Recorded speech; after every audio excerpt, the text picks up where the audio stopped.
What's going on YouTube? This is Deke back with another Sorare video. This is my third part of the series, just kind of getting into teams that are playing in the next game week, as well as leagues going into the next game week. So we have the Danish Superliga.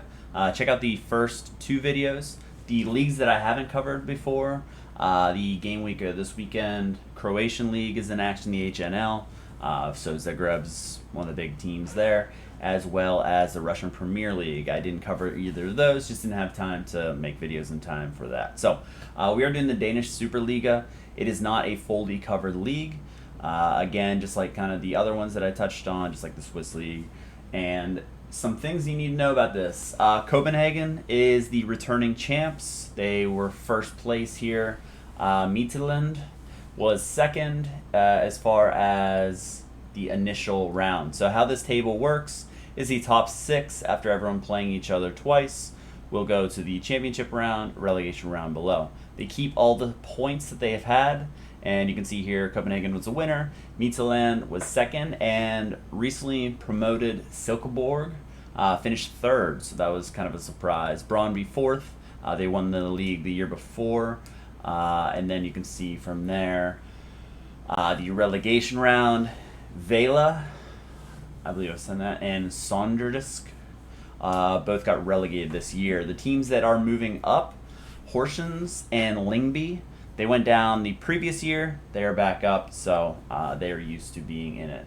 The teams that are going to Europe, Champions League playoff round for Copenhagen, Midtjylland, Champions League second qualifying round, Silkeborg, surprisingly, Europa League playoff round, Brøndby to the second qualifying round of the Conference League, and European playoff match. That was Aalborg playing against Viborg, and Viborg was the winner of that, so they won the European spot there. So that is kind of how the league went last year. We'll get into a couple players that, if I had to make a team out of these guys, that I would put together. Copenhagen is your top team, but again, they don't have a ton of players that are covered.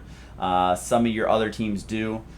For example, Brøndby only has one rare player. Silkeborg has no players, so it's pretty hit or miss as far as who is actually able to be played in SO5. So without further ado, let's get into a team or a couple players of note that are covered that you can get their cards right now. So at goalkeeper, thin choices here, but at Nordjylland, Andreas Hansen. So his price is 0.118 as recording. If you take a look here, last year he had some high level scores in those greens. He did have some lower, but he was a starter second half of the year. He was at Aalborg, but he was on a loan to buy option, and that was picked up this year for 1.18 million. So he is the number one keeper as far as I know, as the price shows. So he would be my keeper. Again, I believe there's not really any other choices. Maybe there's one or two guys as far as the goalkeeper options, but nothing really there to write home about. The defender that I would go with, I'll give you a bonus one as well, but it's Dennis Vavro. So he's an interesting guy. He was at Lazio, and he was loaned out to Copenhagen. And he went on the record and said that he hated Lazio, and he wanted to move away from Lazio, and because he was loaned, and he was signed this year. So you look at that average whenever he came over to Copenhagen, 56.9. That's a great average. You take a look at his floor price, it is a little bit higher. That is due to this game week, him being in a team possibly. I haven't really looked over team news. I haven't seen any team news for Copenhagen, how they're going to roster, just because I don't have any of the players. But if you take a look at him, you know, a little bit of a boost just because their team's new, and he had some really nice performances. A bit of a stinker here, and then he missed, but he's getting those high greens, which, I mean, look, whenever he came into the squad, 91, 88 right out of the gate. Goal and assist in his first two. So he would definitely be my defender. A little bonus defender for Aalborg. Under 23 Matthias Ross. So pretty cheap entry. You can see his price kind of fluctuates throughout a little bit. If we take a look here, nothing crazy. He did score here in that playoff round match. 67.5 there. Nothing crazy. 77.3 here. 60.9, 90. So he does have that upside at times, but it's few and far between. That would be a guy if you didn't want to go that high route, maybe a value guy. But, take a look in here. A lot of those yellows, which you don't really want, especially, threshold. It's a little bit pricey for him. But he is under 23 and worth mentioning in a league that doesn't have many players available. At midfield, Victor Claesson. So he plays for Copenhagen as well. You can see his price here, 0.037. If we take a look at his scores, he had some upside games as well, and he does have the extra utility with Sweden. So last time he started 3 matches and was a sub that came on for 31 minutes as well. He did have some really nice scores at the end of the year, and he plays for the best team in the league. So he will get a lot of opportunities depending where he plays. He plays striker, he plays left mid, attacking mid, right or left side. He can really play anywhere, and you can see here if Copenhagen's doing well, he's most likely into that.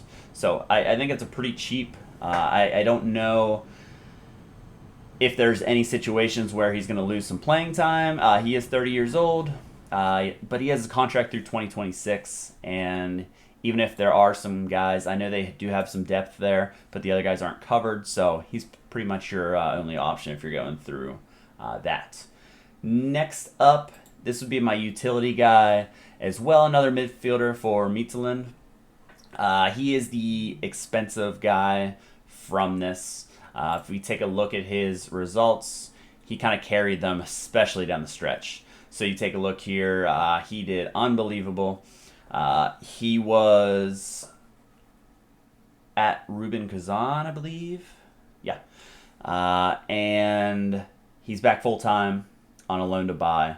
So he was loaned the second half there, April on, March-ish on, and he instantly was a huge impact for the squad. So you take a look at that. We have 7 greens out of the 10 he played, which is unbelievable output. Even for Rubin Kazan, I mean, he had some nice outputs as well. So he's a guy that if you're looking at this league, he just is no longer eligible for under 23, so maybe his price takes a hit a little bit, but take a look at his graph. Man, that is a really nice graph, and he's probably the guy on the second best team in the league, at least from last year, to definitely take a look at. And I already talked about this guy, Benjamin Nygren from Nordsjælland. If you watch my Wonder Kid videos, the thing is, there's really no forwards to play here, so I think he has a bigger role this year for Nordsjælland. If we look at last year, he ended really strong, starting the last 3 with a goal in his last game. But you can see here that he did start, but he wasn't putting up huge performances. But I do think that he has a bright future, and he can really build on some of these performances. Let's take a look at the team here. So the lineup floor price is 0.386 if at the time of video you'll go out and buy this team. The most expensive guys are the Goalkeeper and Hansen and Anders Dreyer. The other guys, Vavro is also decently expensive, and then you got your 2 value guys in Claesson and Nygren. Again, this league is not fully covered, so that is a little bit of a bummer whenever we're talking about finding players that you want to have.